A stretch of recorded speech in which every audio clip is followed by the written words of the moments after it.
Penyaji kelompok 9 akan mempresentasikan hasil diskusi kelompok kami mengenai merancang permasalahan dan melaksanakan langkah-langkah problem-based learning. Sebelum itu kami akan memperkenalkan diri. Perkenalkan, nama saya Siti Nur Ajija, NPM 191401448 sebagai moderator dan penyaji keempat. Perkenalkan, nama saya Anggun Widya Citra Tanjung, MPM 191400015 sebagai penyaji pertama. Perkenalkan, nama saya Dinda Fazila, NPM 1914036 sebagai penyaji kedua. Perkenalkan, nama saya Indri Wahyuni Rahayu Nasution, NPM 191400062 sebagai penyaji ketiga. Baiklah, kepada penyaji pertama saya persilakan untuk menjelaskan mengenai materinya. Terima kasih kepada moderator yang telah memberi saya kesempatan untuk membacanya. Pengertian problem-based learning adalah suatu model pembelajaran yang mengedepankan penyelesaian masalah yang terkait di sekitar kehidupan manusia. Sebagai materi pembelajaran dalam konteks mengembangkan kemampuan siswa terkait berpikir kritis dan keterampilan memecahkan masalah, serta untuk memperoleh pengetahuan dan konteks yang esensial dari berbagai pembelajaran dan mata pelajaran itu sendiri. Ada beberapa menurut para ahli, yaitu pertama menurut Dutch. PBL adalah model pengajaran yang bercirikan adanya permasalahan nyata sebagai konteks untuk para peserta didik belajar lebih kritis. Sedangkan menurut Finkley adalah pengembangan kurikulum dan sistem pengajaran yang mengembangkan secara stimulan strategi pemecahan masalah. Yang ketiga yaitu menurut Kamdi adalah model pembelajaran yang melibatkan siswa untuk berusaha memecahkan masalah dengan melalui beberapa tahap metode. Dari beberapa definisi di atas, maka dapat disimpulkan bahwa PBL adalah sebuah pendekatan pembelajaran yang berusaha menerapkan masalah yang terjadi di dalam dunia nyata bagi siswa untuk melatih bagaimana siswa berpikir kritis dan mendapatkan keterampilan dalam pemecahan masalah tersebut. Baiklah, selanjutnya akan dilanjutkan oleh penyaji kedua. Baiklah, terima kasih kepada penyaji pertama. Saya akan melanjutkannya. Yang kedua, permasalahan yang terjadi dalam proses pembelajaran. Ada berbagai macam permasalahan yang umum yang muncul dalam pembelajaran, antara lain yang dapat berasal dari yang pertama yaitu seorang guru. Masalah yang dihadapi oleh guru biasanya terkait dengan masalah kemampuan menguasai materi, penggunaan strategi dan metode pembelajaran yang tepat, dan pengelolaan dan penggunaan kelas, strategi, dan pengelolaan kelas dan menciptakan suasana yang nyaman. Yang kedua yaitu sementara masalah yang dihadapi siswa pada umumnya terkait dalam rasa malas ataupun kurangnya motivasi belajar, sulit memahami atau kurang tertarik dengan materi pelajaran.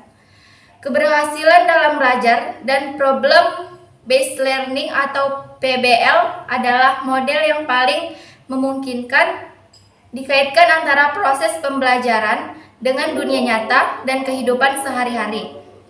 Maka, secara logika, penerapan model PBL dalam proses pembelajaran yang seharusnya mampu menciptakan suasana pembelajaran yang kondusif dan menyenangkan, yang muaranya adalah tercapainya tujuan pembelajaran dengan meningkatkan hasil belajar siswa.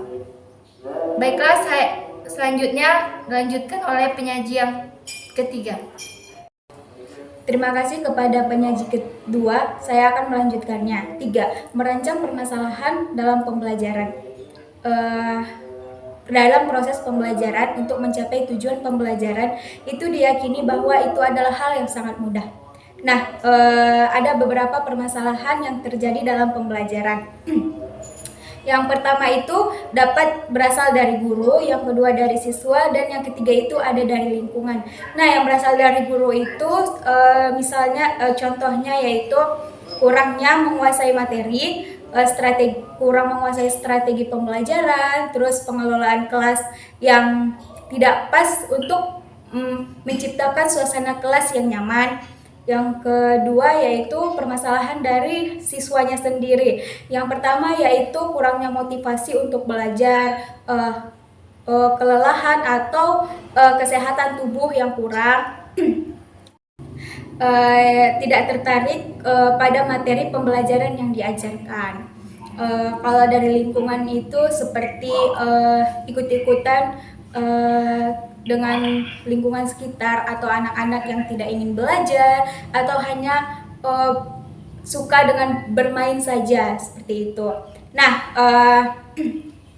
menurut Thorndike ada 3 prinsip atau hukum dalam belajar, yaitu yang pertama hukum kesiapan, yang kedua hukum latihan, yang ketiga yaitu law of effect.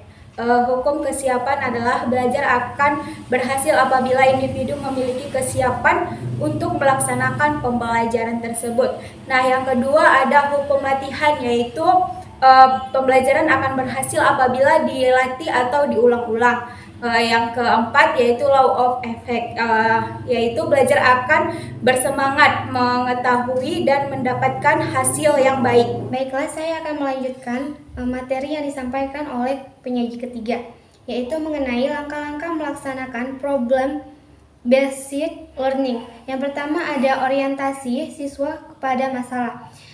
Kegiatan yang pertama dilakukan dalam model ini adalah tujuan pembelajaran yang ingin dicapai oleh guru terkait logistik yang dibutuhkan, diajukan suatu masalah yang untuk dipecahkan siswa, memotivasi siswa agar aktif dalam kegiatan pemecahan masalah yang telah dipilih dia.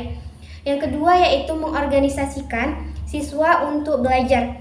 Guru dapat melakukan peran penting untuk membantu siswa mengidentifikasi, mendefinisikan atau mengorganisasikan masalah yang telah dipilihnya untuk menjadi permasalahan yang akan dipecahkannya. Yang ketiga yaitu membimbing penyelidikan individu dan kelompok. Guru dapat melakukan usaha atau memotivasi dan mendorong siswa untuk dapat menyelesaikan permasalahan yang telah dia pilih. Yang keempat yaitu mengembangkan dan menyajikan hasil karya. Guru dapat membantu siswa dalam melakukan perencanaan atau menyiapkan hasil karya dalam bentuk laporan, video maupun model. Yang kelima yaitu menganalisis dan mengevaluasi proses perencanaan masalah, yaitu guru dapat membantu siswa dalam melakukan refleksi atau mengevaluasi terhadap penyelidikan yang telah ia lakukan selama masa penyelidikan berlangsung. Sekian materi dari kami. Lebih dan kurangnya kami mohon maaf. Wassalamualaikum warahmatullahi wabarakatuh.